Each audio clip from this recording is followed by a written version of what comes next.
All right. So if nobody has any questions, Terry wanted me to show this feature that just came out with the 14.3.2 version.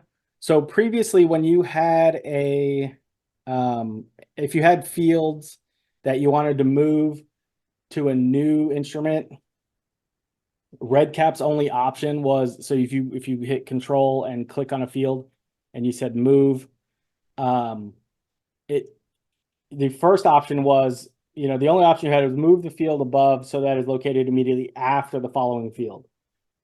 Well, if you have a new instrument and you're moving fields to that new instrument and you don't have any fields on that new instrument, before they had it set, like you couldn't really move anything to a new instrument because there was no field that you could put it after.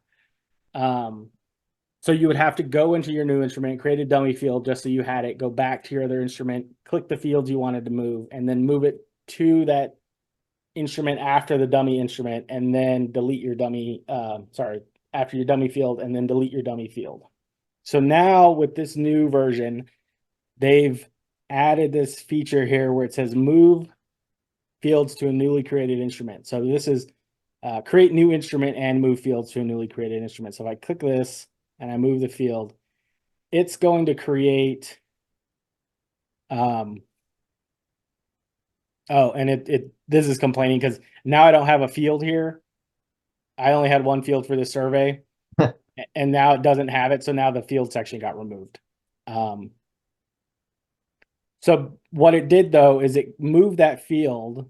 It created a new instrument called new instrument, and then moved it to that field or that instrument.